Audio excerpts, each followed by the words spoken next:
219. 219 to talk. 219 to talk. 219 to talk. 219 to talk. Let's go. 219. Yeah, 219. Yeah, 219 to talk. 219. 219 to talk. Yeah, you running your mouth. Yeah, you running your mouth. 219 to talk. 219. 219. 219. 219. Yeah, you running your mouth. Yeah, you running your mouth.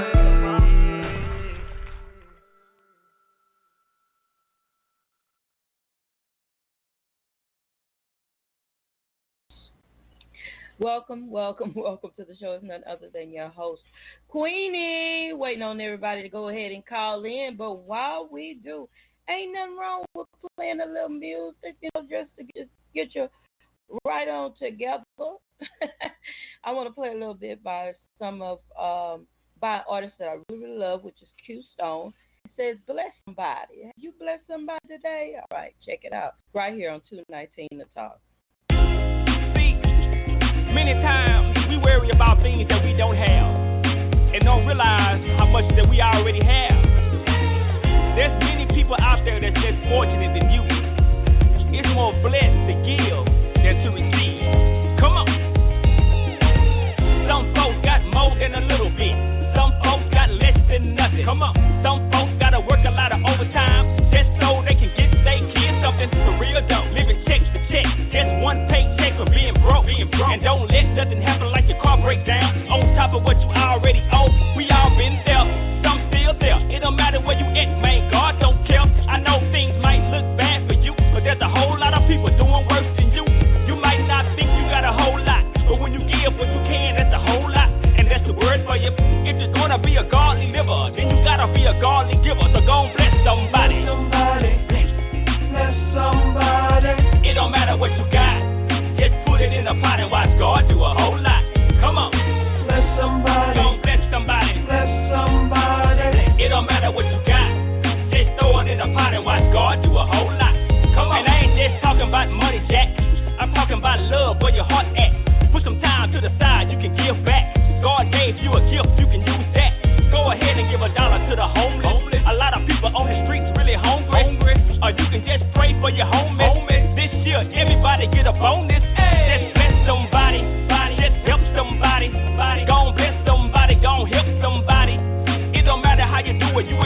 Welcome back to the show. This is again Queeny. Team to talk. We got a new co-host tonight. She's gonna be chiming in just a few minutes. But I just want to ask Ray, what's going on in the crooked letter? Down. This is Trainer Ray here in the dirty sip. Ain't nothing going down. None but this heat.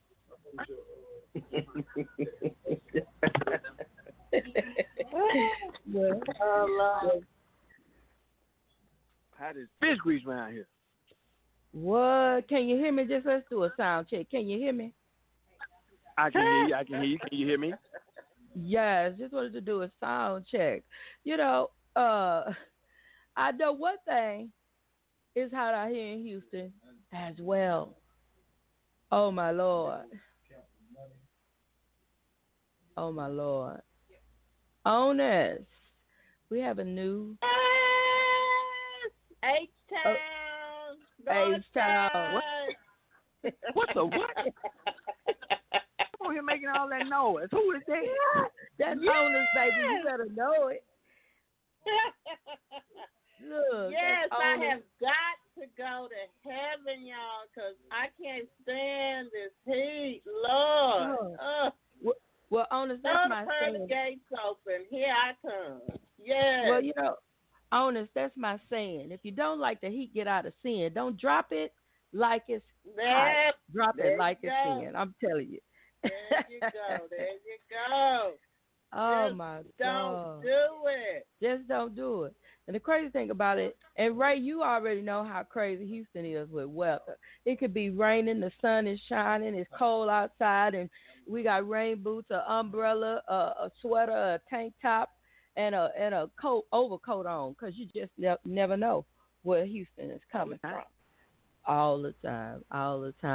JD the barber will be with us in just a few minutes. We're going to give the floor to Onis, the airways to Onis, and let her introduce herself. She's our new co-host, and I'm looking forward to her point of view being shared on 219 to talk. Talk to us, Onis. We know that you're in Houston, but are you from Houston?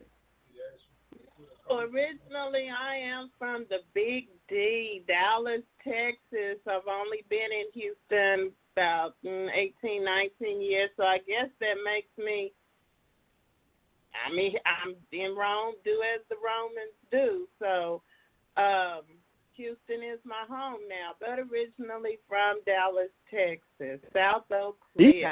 Yes. Sweet George Brown, Wingfield, Rudy's Chicken. Yes, South Oak Cliff is where I'm from. So I'm happy to be here. She's from the hood. Wait a minute, Ray. What you know about Oak Cliff? What you know about it? I used to live in Dallas as well. What you know about it, Ray? Oak Cliff. One thing about Oak Cliff, that's the hood. Yes. But you know what? Look, back in the day, when I moved to Texas, when I was living in Arlington, Texas, they was missing police almost every day from Oak Cliff. But you know what? When I graduated South Oak Cliff, 1982, that was a good hood, and it just goes to say what we look at today. Some of our neighborhoods that were quote unquote black neighborhoods. Singing Hills, so to speak. Singing Hills was a very prominent black neighborhood. It was doctors, nurse practitioners, people that worked at the post office, had good jobs, worked at banks. But now the older generation has died off, and they passed those big, beautiful homes to their children who we want to move out in the suburbs. We don't want to live inner city anymore. So those homes have gone down. It's sad. It's sad that people have worked and died and left a legacy, and the children thought no more of it than to just let it decay. You know, so that's what's confusing me concerning this revolution that we're going through today. We want to revolutionize everything, but we have let our properties, our children, down. So now you want to come in and resurrect everything? I'm just a little confused because that's the way I see it. When you had it, you didn't know how to treat it. Now you want to resurrect it. Just my point of view. But you know what? I like what you just brought up because I was talking to my mother a couple of years ago about how young people don't. We have a generation of young people who don't understand the value of property. They don't understand the value of land. They don't understand the value of when something is passed on to them and getting it and keeping it and maintaining it to be able to pass on to their children. And it's crazy, but not just in Dallas it's happening. It's in Houston. It's in it's in my hometown of Atlanta, Texas. I've been here a long time too, Onis. So when people ask me, I say I'm from two places, But you find that it is a generation that don't understand the value of owning and they'll go and they rather rent than actually buy. And it's crazy. And I believe on Judge's Man Case, they were talking about teaching financial literacy to our young people, But I want to go as far as teaching financial literacy to to everybody because it's a lot of folks. They have no idea about saving, investing, none of that. They want to spend it all. When I die, I can't take it with me, They don't care. They just, I knew a young man. Yeah, I knew a young man that said he don't plan on saving anything. Everything he get, he gonna spend it because he is for what? If he die tomorrow, where is it gonna go? People gonna be fighting over it. It's like it's crazy. But people need to learn, the value in things. But like you said, it's selfishness, Ray, you want to weigh in on that? Because I think this is a good topic. Well, I teach financial literacy, as far as, no, you may not can take it with you, but most of us are, mothers, fathers, we have nephews, nieces. Leave it to somebody, don't have your family crying, big thing with me. I'm upset about these GoFundMe accounts for these people. To bury their relatives. That's very upsetting, and to me, it's very embarrassing to go out there on Facebook and ask the world for money for something that you should have taken care of already. So financial literacy is buy insurance policy before you go worrying about some red bottom shoes and a Louis Vuitton purse. To impress people that you don't even like. Speak. What you want to say on it, Ray? What you got? What weigh on in on it? Well, it's like you were saying, you got to teach these youngsters about property, but most of them think they're doing something because they're renting, not realizing in the long term, you putting out more money than if they on to put you out. Or you got to move, you still ain't got nothing because you got to find another place to live. And if you was putting that money into buying it, in the long run, if time came, you'll have a place to lay with your head. You ain't have to pay no more once the whole thing is paid off. You know what I'm saying? You won't have to pay no more. But some of these youngsters just don't know the difference between buying and renting because most of them think they really doing something that they renting. So, like you said, I think they need some education, but some of them don't want to listen anyway. You have to let them bump their head. Say it again for the people in the back. They didn't hear you. You have to let them bump their head because like I said, if you're not out here teaching them how to, what's up, man? If you're not teaching them how to use their money wisely and go and purchase a home instead of renting a home, they're not gonna know any better. But like I said, most of them don't want to hear you anyway. They think they're grown, so let them bump their head a little bit. And when they get put out of their own place that they've been living in for years because they're renting, then they be like, man, I ain't got nowhere to go. Tomorrow, could I come home? I stay with you. Yeah. You pay me? Yeah, but it's Yes. y'all own it. Y'all own it because I'm gonna tell and I ought to call Onis, Onis, because you own it.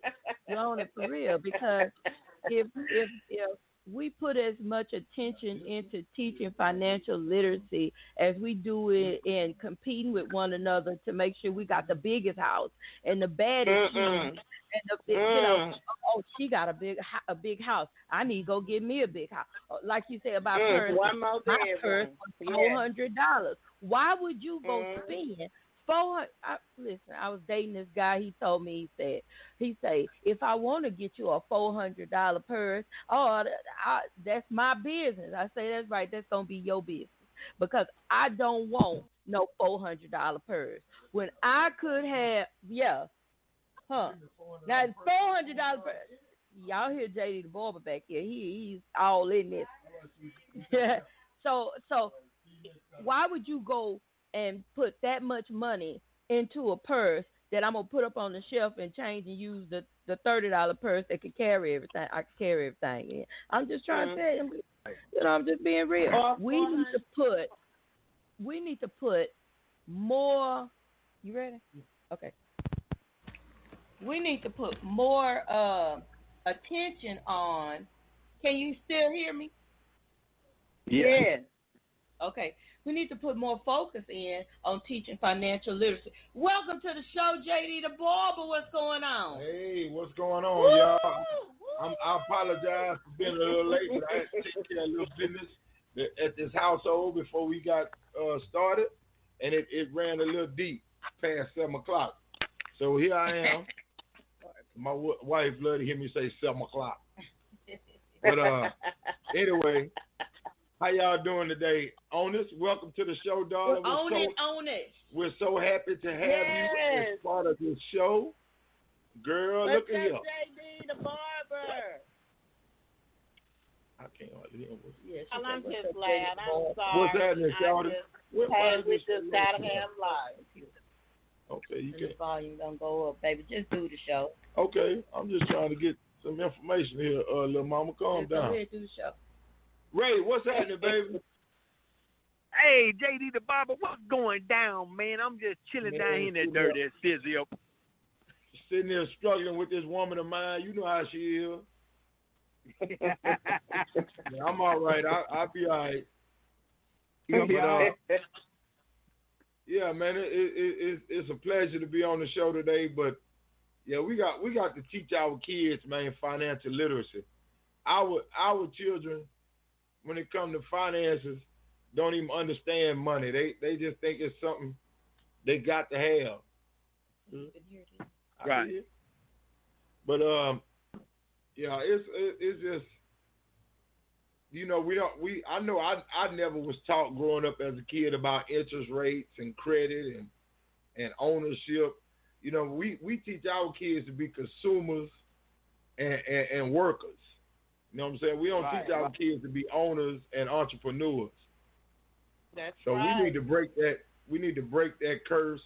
I'm gonna call it just what it is, a curse, because it curses us to always be working for somebody else and always be behind the 8 ball when it comes to our bills and our finances. So that's true. Yeah, it's just crazy, man. It's just a different way you have to be raised and taught. And the only way we can raise our kids differently and teach our kids is teach ourselves first. We got to get out there and act like, as my wife always say, I love her saying, we can read now. You know, we still act like it's the slave days where they would punish us for learning how to read when it comes to books. Be like, we free now. Right. But you know where that comes from? You know where our hunger for education comes from? And the education system now puts our kids in so much debt that they have to feel like, oh, let me run out here and get a job so I can pay this. You go to school 12 years, Then you go, 4 to 8, depending upon what your career goals are. And then you're sitting up here with a mountain of debt. All this knowledge with a mountain of debt. And it pushes them into the workforce, puts them at the bottom of the pay scale. Oh, you gonna do an internship, you gotta work your way up. So by the time they work their way up to really become someone, earn a name in their profession, that student loan has occurred so much interest. They're working the rest of their lives to pay for an education that never pays them back. Well, Onis, the thing is, I agree with you, and that's why I'm not a real big supporter, so to say, of formal college education. I mean, I understand the value of one because I have a degree myself, but there are so many friends of mine who have degrees that are not even working in the field that they got their degree in. And the amount of debt that they accumulated trying to get their degree, they are going to be paying for it well into their 70s. And that's crazy for you to graduate from school at 22, 23 years old and still be paying a student loan at 65 years old. That's ridiculous to me. It is. We got so many people who are trapped in that situation. I'm a big supporter of trade schools and just learning it on your own a lot of times, and becoming a steward of whatever craft that you decide to get into. But we have to recognize, we look at our children, and we want our children so badly to be sports stars. We never recognize the other positives that they have going on. They may like to paint. Oh no, you ain't gonna make no money being a painter, or you're not gonna make no money fixing on cars, or you're not gonna make no money cutting grass, or but all of those, all those could be lucrative careers though. But check this out. Okay, so we got these babies. We say we're not enslaved, but we try to pimp our babies back into the sports arena. 9,000. Baby better not can hit a baseball real good, or kick a football, or run real fast. We immediately start saying, "Oh, he's the next Barry Bonds. He's the next Emmitt Smith. He's the next, whoever." And we start pushing them. That's when we bypass an education to try to get them out in the sports arena. Because then we start seeing dollar signs. That's our ticket out of the hood, or my baby gonna take care of his mama. So we got our priorities all mixed up. Stop. They will look at a child that can kick a football better or harder than a child who's an IT, who's good in math and science. Right. But one wrong injury, one wrong twist of the ankle, one wrong hit, that child is out of commission as far as physical. But the mental will live on. I see many people in a wheelchair who are geniuses because their mind lives on. Right. I was just talking about that the other day, somewhat Onis on my show. Well, I talked about the fact that we will buy those kids $200 tennis shoes and PlayStation this and PlayStation that, but let's start building libraries in our homes and creating learning environments in these houses with these books. Because you never know what these books will spark in a child and what you might end up with. You might end up with a marine biologist, a lawyer, a doctor, anything from just getting these kids in a learning environment where it will spark their interest. And sometimes a little spark will turn into a inferno in a child. JD, one of the big things that y'all was talking about, and it's mainly a lot of that is in the black communities. That right. It's the crab in the barrel. It's the crab in the barrel effect. If you see that child say he's a painter, if he's a painter and you say no, you ain't gonna make no money, or he want to fix cars, he ain't gonna make no money, or if he want to do this. But see, if you go in these other communities like Mexicans, they got if he can draw, he finna do tats. You know what I'm saying? Where it might not, it's gonna be tats. He can draw real well. He can do portraits. Or in the white communities, if he can paint, he gonna be a painter, or he gonna paint cars or whatever. But in the black community, it's always, instead of us encouraging our kids, if our kids, me personally, and people say this all the time, college ain't for everybody. Oh, no, it's not. It ain't for everybody.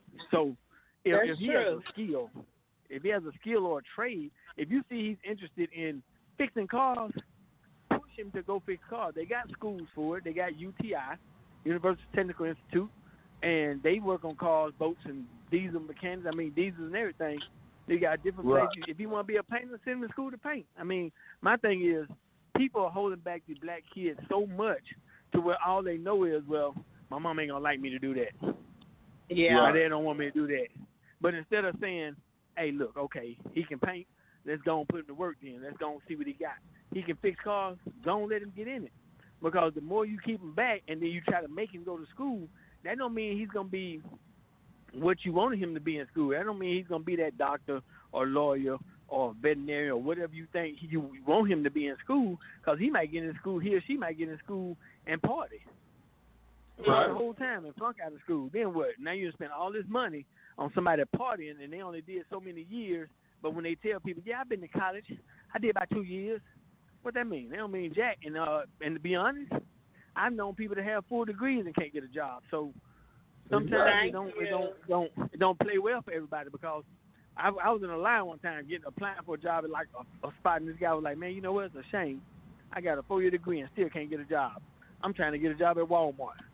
Because just because you got the book, don't mean you're going to get the job. Because if you don't know somebody,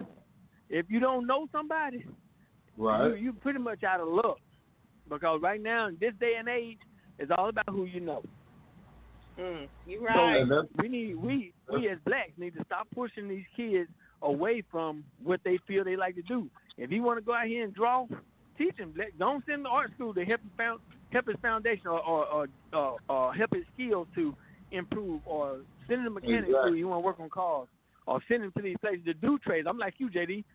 College might not be for everybody, but trade schools, hey, send him to trade school. If that's what he want to do, he want to work on cars, let him go work on them cars. Exactly. My experience, my grandson just, graduated high school. And I was sitting and talking to him, and I asked him, I said, would you rather go out here and get a job where you stock shelves, or fried chicken, flip burgers, or would you rather that I show you how to work from home, get you a contract for customer service and IT? He said, well, can I work around, my school? I was like, yeah, you can. And I told him how much he had the potential to make. And he said, well, you know what? He said, I think I'd rather work from home. He's got that mind. So I said, well, I thought you might want to go out and, be able to meet people or, whatever. He said, Granny, I can meet people anytime. He said, it's time to get down to business. Well, at least you know that baby ain't crazy. You know that baby got good sense. Yeah, we tried. 2 women in the church raised him, JD. 2 women in the church. Right. 2 women in the church raised him. Yeah, well, like I said, at least you know that baby got good sense. And he know how to figure it out. I try to teach my daughter. I told my daughter the same thing. I said, enjoy life. Get some money under your belt. You can always go out and meet people, do different things later on, but get yourself a foundation. Right. It. Like he said, get down to business. Yeah. She would never listen to Yeah. that. I told her, get you a foundation, get you some money in your pocket, be independent. Don't depend on no man for nothing. Well, I'm gonna tell you, I got a college degree. Subject right there, brother. Oh. Right. I got a college degree, but I don't think I would have ever went to college if I wasn't going on full scholarship playing football. Because especially I wouldn't have went to Hampton. Man, Hampton is one of the highest black universities in the United States of America. And you almost got a what is it? Almost a $250,000 education if you go there for 4 or 5 years. They have produced some awesome black people in the world today. That's awesome. Well, I'm one of them. I know they have. I'm one of them. Yeah, I know. You was included. Yeah. So I agree with you. But we definitely need to start redirecting our kids when it comes to what path they should take. You know, we still have that mentality of being consumers and workers rather than investors and entrepreneurs.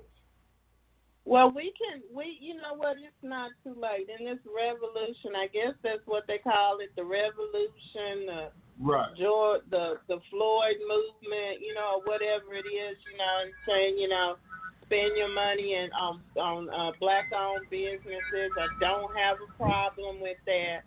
You know, many right. of us are moving toward having our own businesses, providing services. That is a good thing. Will we ever get back to Black Wall Street is the question.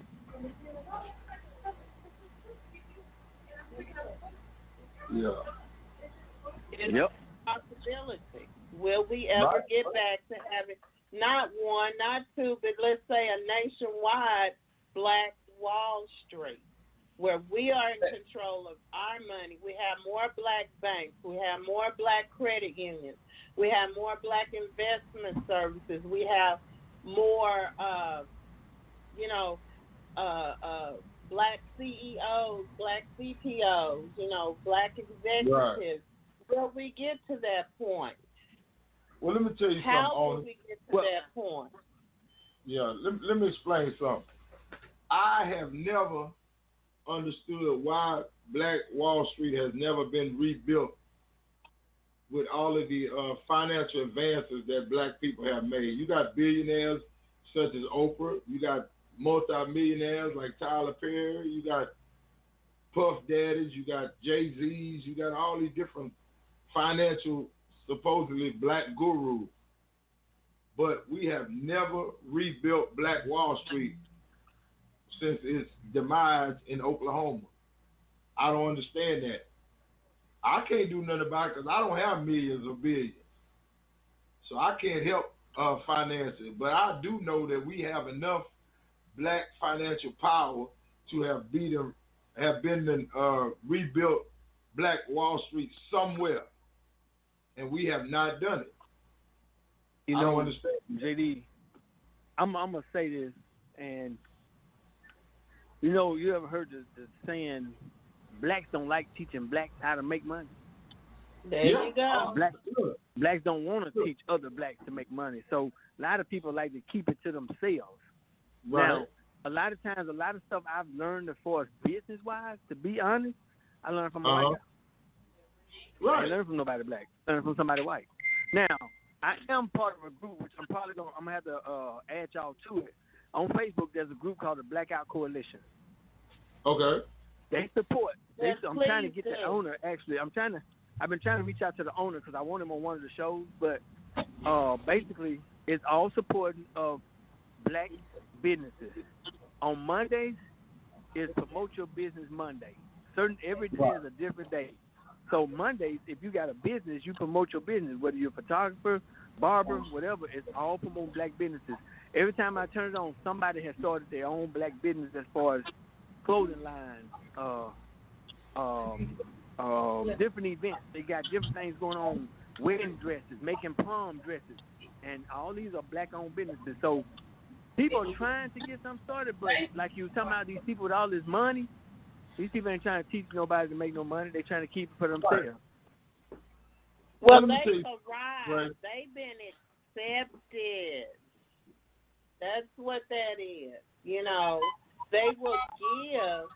They'll go, and many of them have, like, I think Tyler Perry, he's donated, $1 million in New Orleans to build new homes, but did he ever go back and say, you know, I'm going to show y'all how to not be renters anymore? Because right.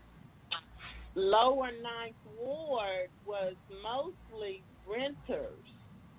Right. And those people got that money and never rebuilt. And just like you said, those people were left, most of them here in Houston, a lot of them in Dallas, you know, spread out. They lost their homes because you've been renting forever and always.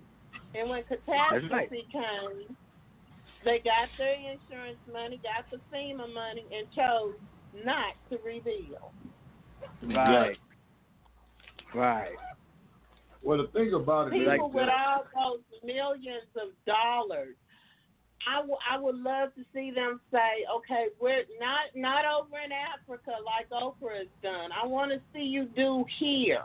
Right. Set up a school in urban communities where we're going to say, coming out of high school, we're going to be the bridge between you and whether you want to go to college. We're going to evaluate you and see where your strengths are, what you can move into other than going to college. A lot of kids, they don't know what your mama tell you. You're going to go to school, go to work, get up out of here. Yep. Those are your three choices. No one ever cultivated these babies' minds to find out where they were, how they thought. Right. But, you know, you got to go to work, you got to bring some money in, or you got to go to school. And I ain't got no money to send you to school, so I hope you can get a grant and a loan. Exactly. Right. That's what it end up in debt at right there. Yeah. So that's right. all the Tyler Perrys, all the Oprah Winfreys, all the Puff Daddies, all the Beyoncés, all the Jay-Z's, LeBron did it. Did it. Go into these urban neighborhoods and set up learning centers. If all of them follow LeBron's suit, how quickly the United States landscape will change. True. You know, for black kids. True. Yeah, but we have so many problems working with each other, and Onis, I heard in I was reading and listening to they showed a clip of J. Edgar Hoover, who was the head of one of the most notorious leaders of the FBI, and was responsible for the demise of the Black Panthers back in the 70s and all that. And J. Edgar Hoover was asked a simple question: what is the leading threat to the American way of life as the FBI sees it? And he simply said two words that I don't understand why we don't even understand ourselves. He said the biggest threat to the American way of life is black unity. That should have alerted us right then. I'm sorry? That should have alerted us to unite right then and there. Exactly. That's what I'm trying to say. But we instead are still divided to this day. And J. Edgar Hoover knew that if black folks ever got their stuff together and united and started working together, it would, when they talk about the American way of life, they would talk about white American way of life. They weren't talking about nothing to do with us. He was talking about white America would be in trouble if black people ever united. That's true. And here we are in 2020. Don't keep hope alive, you right. though. Absolutely right. And we are in 2020, still scattered like chicken corn all over the place. We ain't never united with nothing. We terrible. You can't get us to go together on a box of chicken without an argument happening. That's true. That's right. You can't get us to live together, work together, help each other on nothing. We always try to get over on one another. We just terrible, man. All the time. Well, it's always. I have a think tank, and it's a financial think tank. And the purpose of this financial think tank is a group of people. You don't have to have a lot of money, but say, I want to get my business up and running, and I need $4,000. Right. The think tank would contribute to you getting your business up and running, with the understanding that we wait 6 months to a year to help you get your business up and running. I'm not just going to put the money in it. We're going to help you. We're not going to be long-term investors because you're going to pay us back. Right. And then we get this business up and running. Okay, somebody over here, again, they want to get their business up and running. I only need $2,000. Okay, we're going to loan you $2,000 in a year. You need to pay back in a year. Within a year, we'll wait 6 to 9 months, let you start making a profit, and then you start paying that money back. Before you know it, businesses will have popped up. We're pushing in behind them. Somebody didn't come to work. Let me call one of my think tankers. Hey, if you're in the area, you're not doing anything, one of my workers didn't come to work, can you come help me? We're going to support you to get your business up and running. Right. That's how you do things. You plant seeds, you water them, you nurture them, and you bring them up to a point where they are self-sufficient. Right. But again, let me tell you something, Onis. That's the same thing and the same concept you see these Hispanic people doing when there's all of them staying in one house together. 100 to a one bedroom. Exactly. That's how they do it. That's the same concept that y'all are using, but on a grander scale. They do it family for family. Y'all trying to do it business for business. But that's exactly a wonderful game plan and a way to attack this economic system that's against all these black businesses in the first place. That's it. Right. Now, I used to read a book. We would love to join that. Cool. Yeah, we I would love told to you join before, that. JD. I told y'all before about a book called Breaking the Chains of Psychological Slavery. Right. And I was looking at one of the quotes, and one of the quotes say, when young black boys learn that there are no limits to our possibilities on the basketball court, we create the athletic geniuses of Michael Jordan or Magic Johnson. And in their genius, they recreate the game of basketball. When our young people know that there are no limits to their potential in the world of manufacturing, communication, physics, chemistry, or the science of the human mind, then those same young black minds who create dances on the dance floor or compose music on their bodies with the hand jive will recreate those fields of human endeavor with the same incomparability. Right. I agree with that. People not realizing their potential, don't realize that they can, the young black guys can recreate things like you said, he said 2 words, black unity. People don't realize they're not teaching these kids that they can be a lot more than what they trying to be or what they want to be because people are holding them back. And if everybody would take the time take the time to start reading good books like that, like Breaking the Chains of Psychological Slavery, it has a lot to do with the past, because psychologically, people still feeling oppressed. They feel we're less than the white man. We can't do this because we're not them or we're not that. But nobody's taking these guys and saying, look, you can do more than what you think you can. Let me explain something to you, Ray, that black folks have. I don't understand why we've never thought about this. We are so hell-bent that school districts and schools will teach our kids enough. Right. We don't create a learning environment at our own homes and teach our kids things that HISD or any of these other districts are not going to teach them. Because I tell people right now, it's crazy for you to think that your oppressor is going to educate you enough to be equal to them. White folks are never going to give us an education that's going to make us equal or as smart as they are.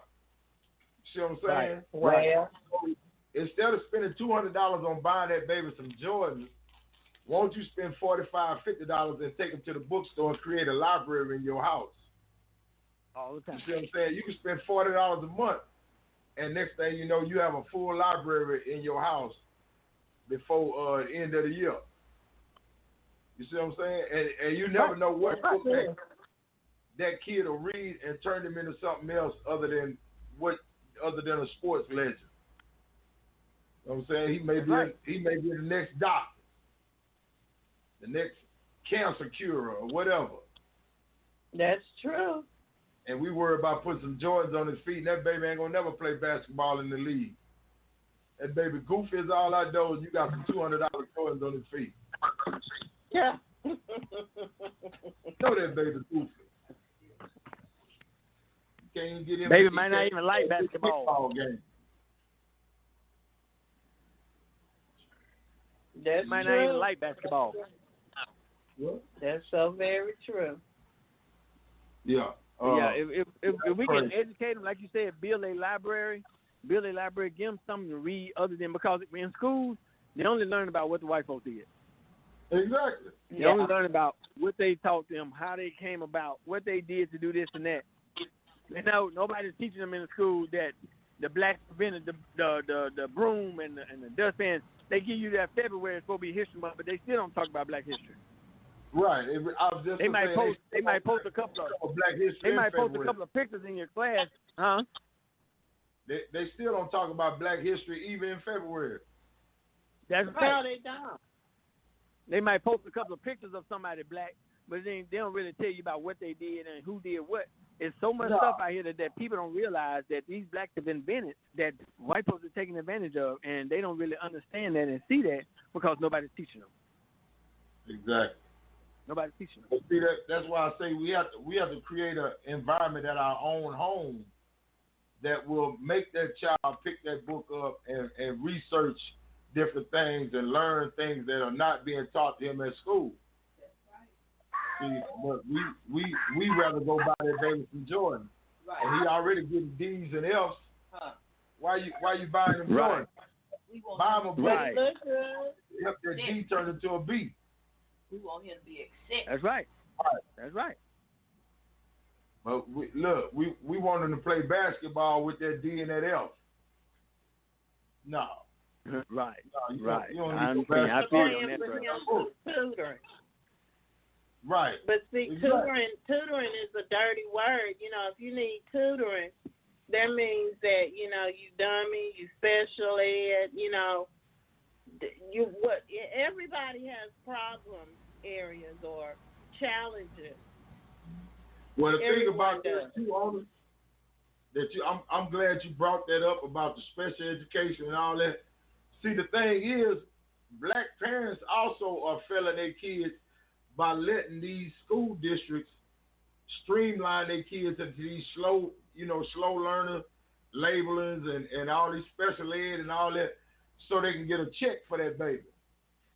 You know what I'm saying? And not understanding that you streamlining that baby straight for the penitentiary. Do you know that most of these kids with learning disabilities are geniuses? Exactly. That's what I'm trying to say. But they parents will let them get that label so they can get a check for them and get some supplemental income. You sure right. I know a mother gets 6 checks a month for every one of her kids. And not realize you sure right. Ruined that baby's educational career. She done ruined his educational career.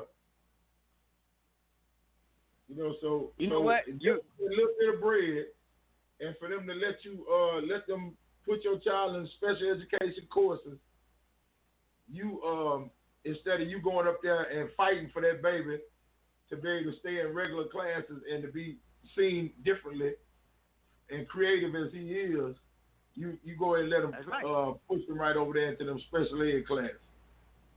That's right. And you know what? I know a girl in Texas. Her son is autistic, and there's a movie about a girl that was autistic, and she invented some stuff because of the fact that her mind thinks different than everybody else's.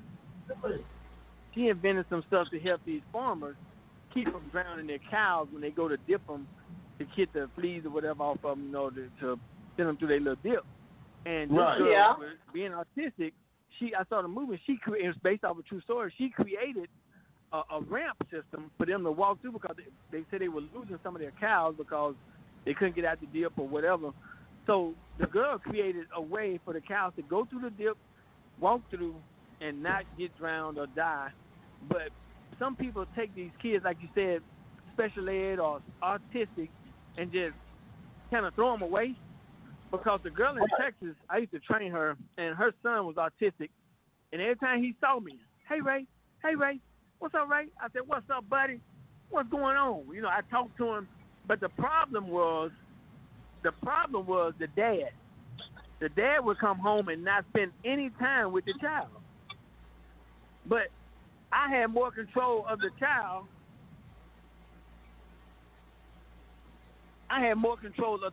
Than the dad did. One day he didn't want to get out the pool, so she came and got me. She said, Ray, can you talk to him to get out the pool because they were switching lifeguards? So I walked up to him. I said, what's up, man? He said, hey, Ray. I said, listen, I need you to get out the pool because they got to switch lifeguard, and then you can get back in the pool.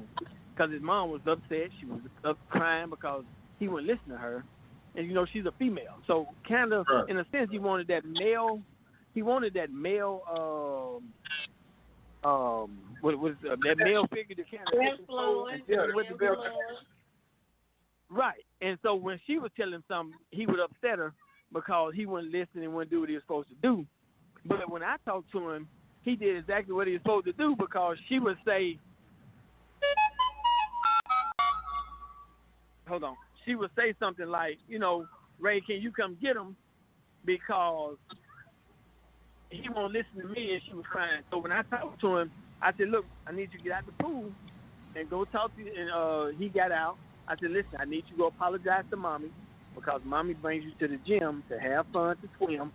So go apologize to Mommy. He walked over there to Mommy and said, Mommy, I'm sorry. I'm sorry, Mommy. I'm sorry. She said, I don't know how you do it. She said, but you got more control of my son than his own father.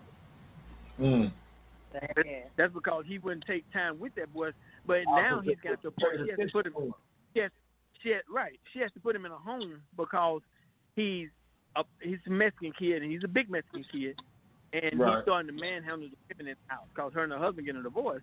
But he starts to manhandle the women in the house, grab them, leave bruises on them and stuff. So she had to put him in a home, and she was upset about it. And I'm like, man, I said, I wish I was there still in Texas. I would be there to help her talk to him, and guide him to do other things instead of hurting people. Right. Oh, that's sad. Yeah, that's sad. That's heartbreaking. Yep. Yeah. His father didn't want to have anything to do with him because he wasn't manly. What did he say? He was, for lack of a better word, he wasn't perfect, so to speak. Right. He had issues. He was embarrassed about them issues. Yeah. Right, he was. Because he treated the daughter with a whole bunch of, he took her everywhere. When they had bring the kids to work day, he took the daughter. He wouldn't take the son. Right. Or they had an event, he'd take the daughter, but he won't take the son. So I told the lady, I said, look, he's acting out because he wants that attention, but he's not getting it. Yeah. And he's not making it no better by leaving him by himself and not including him in the events that they have. Right. That's sad. Yeah, you know that everybody with kids shouldn't be parents, man. I mean, you know, just because you're biologically able to produce kids, don't mean you're supposed to have them. You so That's right. true. You absolutely right. You right. That's just You're crazy. right. So true.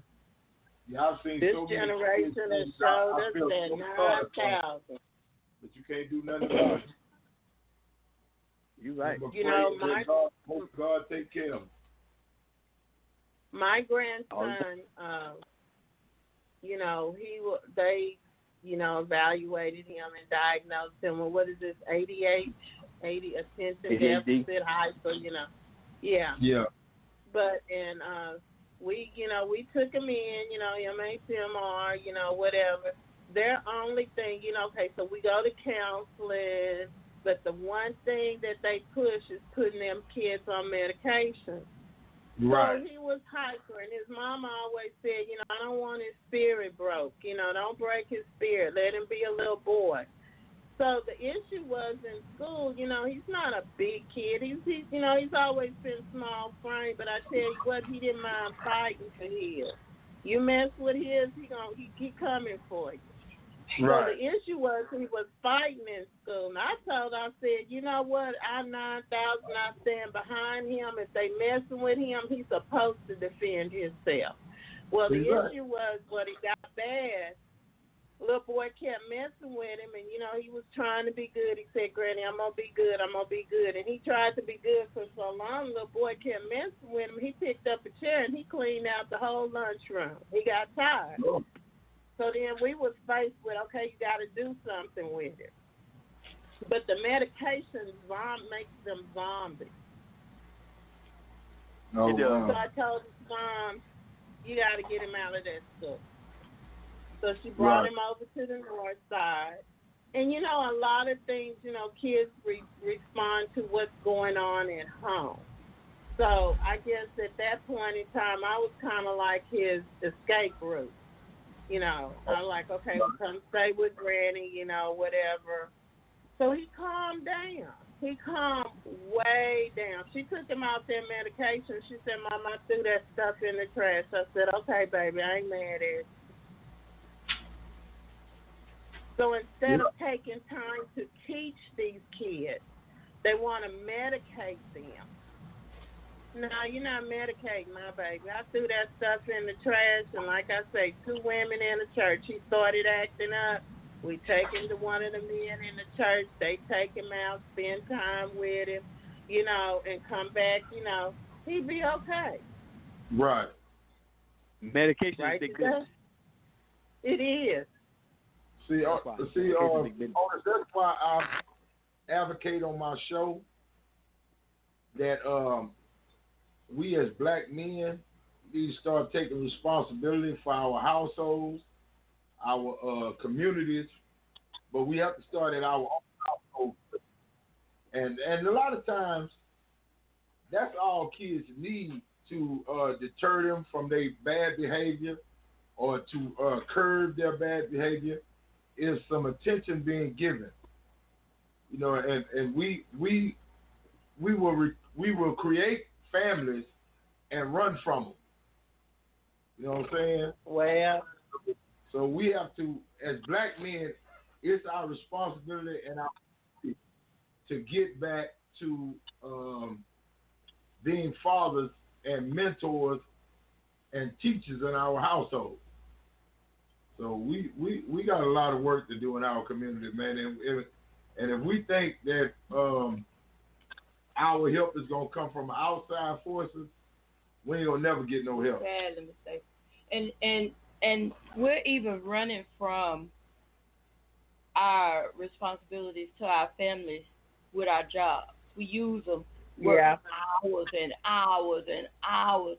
And when mama say, well, honey, I need you to be more present, or I need you to be here to help me with this boy.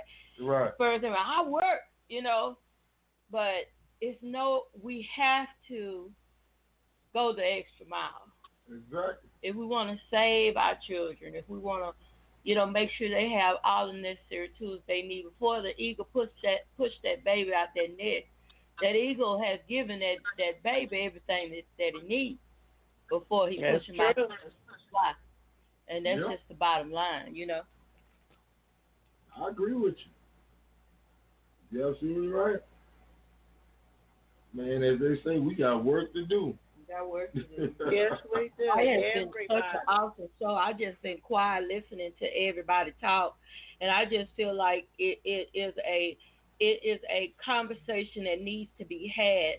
I'm not saying that Corona ain't a conversation that needs to be had, but we can't let Corona stop what we need to get done.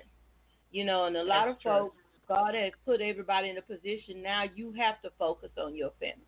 You are getting to know your children. You are finding out what they really doing at them schoolhouses. You are really finding out what's going on, And I agree with JD when he was talking about the library.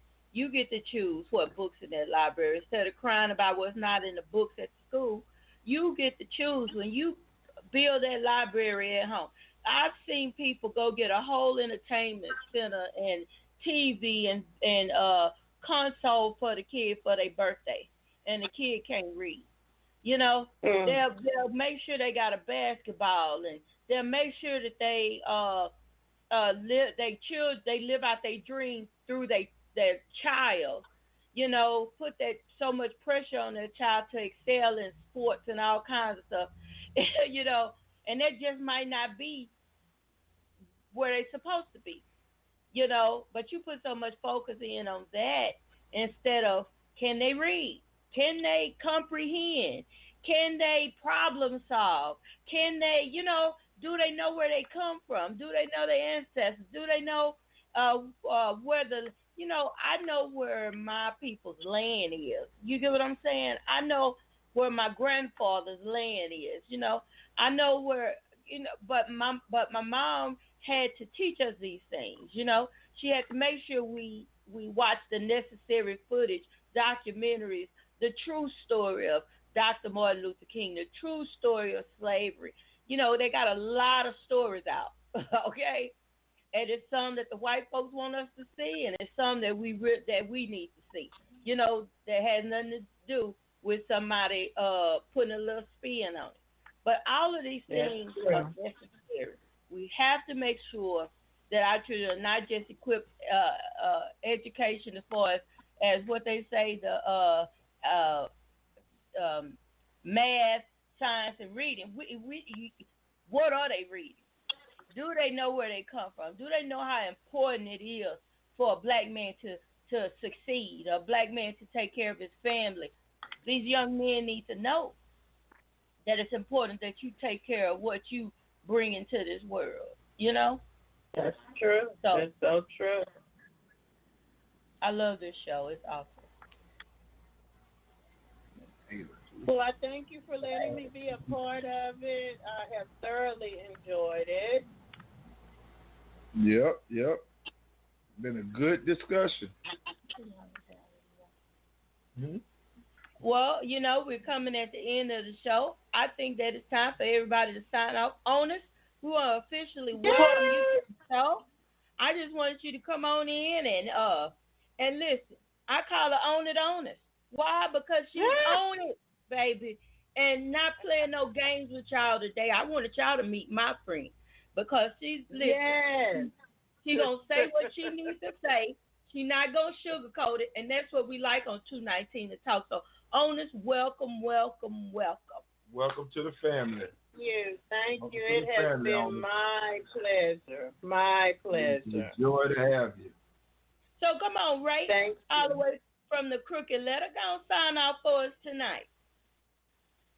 Hey, this is Trainer Ray down in the dirt. It's Stizzy up. Want to let y'all know, thank y'all for coming out to 219 to talk and listening to this wonderful conversation we had with everybody, even the new lady. Hey, what's up, lady? But come on back with us next Thursday and listen to us again at 7 o'clock. Y'all take care.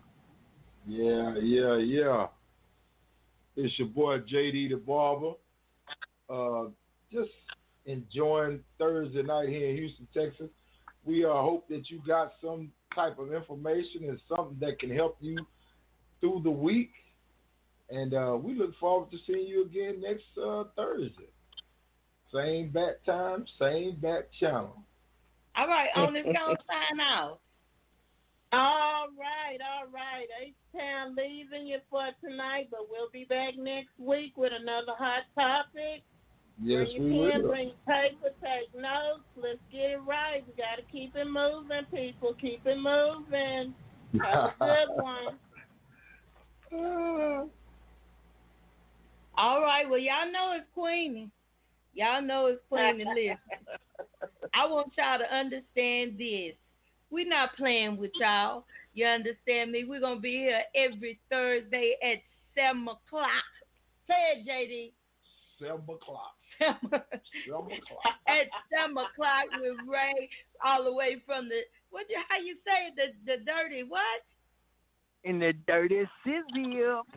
All right. And Onis all the way over there on that north side from, listen, in Houston, but from Dallas, Texas. Yes, okay. Yes.